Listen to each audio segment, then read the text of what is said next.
I'm joined on set by Philip Turle, our international affairs correspondent, as well as Shirley Sitbon from the news desk. Thank you so much for joining us both on set for this historic moment, really.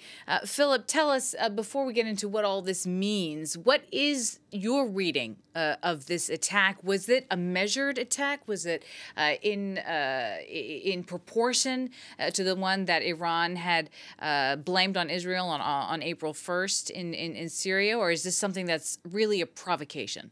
I think Iran is in a position of weakness. It has to do something. It's had to do something to show that it has the military capacity to retaliate after this attack against the consulate building in Damascus that killed two important Iranian generals of the Quds force. And Iran had said that it was going to retaliate against what it blames on Israel, that Israeli attack. The problem for Iran is just how to retaliate, in what form, to show that it has the military strength, but at the same time not to go too far in provoking a much wider conflict in the whole region. There was this seizure yesterday morning of a Portuguese cargo ship off the Strait of Hormuz. Many said that was probably going to be all that would be done by Iran as a countermeasure against this attack against the consulate building. It was only last night that we heard that these 300 or so drones and missiles had been fired at Israel.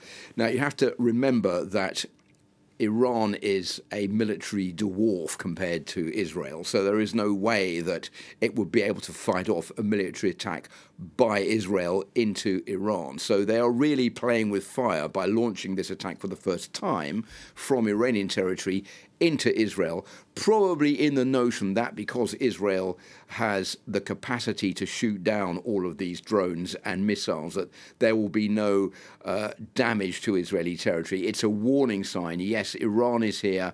Iran is going to retaliate. Iran has the capacity to retaliate, and this is what we're going to do, probably in the knowledge that what it is going to do is not going to have any effect on Israel, but will cause people to reflect on the fact that Iran has the capacity to reply. And also, very important to say that there has to be a reply for public opinion within Iran itself, because they have to know that the Iranian leadership is in control of the situation and capable of replying to this attack by Israel. We saw that with the people on the street celebrating this attack. Obviously, it was a public demonstration of strength, not only, as you said, in Iran, in Israel, but also some people, hundreds, but Iranians, most Iranians do not want an escalation, and we're really fearful of what's ahead. Absolutely. So that's what I wanted to ask you, Shirley, is that from your perspective, what do you think?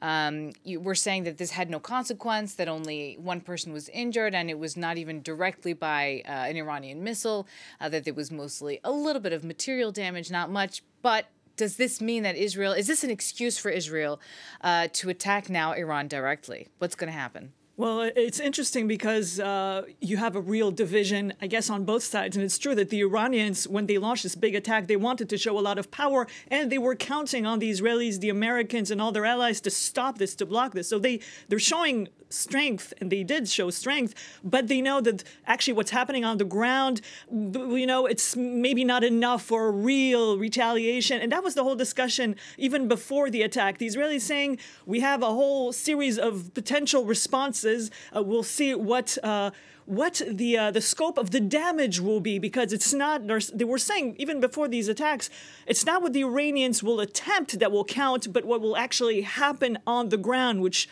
leaves some flexibility before this reaction. With the Israelis now, some experts saying, this is enough.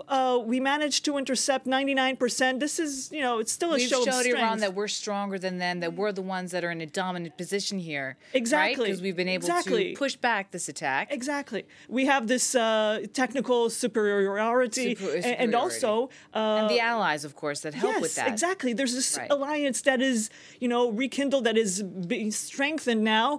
Israel was so criticized in recent weeks, and now there's some kind of support from the U.S. to Europe saying we're here when Israel is being attacked. Regional. Maybe healing that rift that was growing with Washington, but at the same time, I'm sure some in Israel are also saying, look, this isn't it. This not an excuse, but a reason perhaps to hit back harder against Iran. Yes, Warmongers. and some saying so.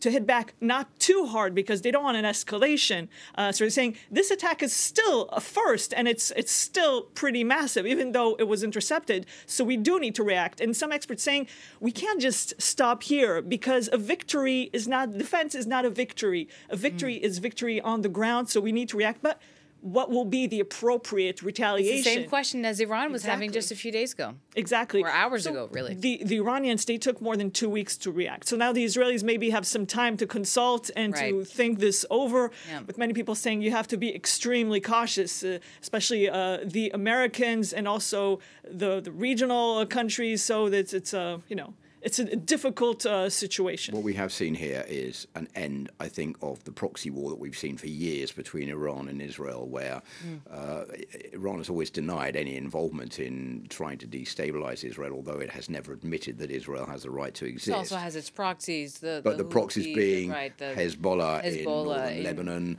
the Houthis in the Red Sea coming from Yemen, who are acting Hamas, also acting on support from Iran. Yeah. Now we've seen Iran directly for the first time ever sending missiles into Israel. So this has certainly ratcheted the whole situation up a notch. And I think it's also put Iran in a very difficult position because it's playing with fire in the fact that it thinks that there's going to be no really strong repellent from Israel coming towards it now that it's launched these missile attacks. It can't be 100% sure of that, and it's putting the regime in a difficult position because it doesn't have the means to fire back if Israel does launch a very wide-scale attack. Well,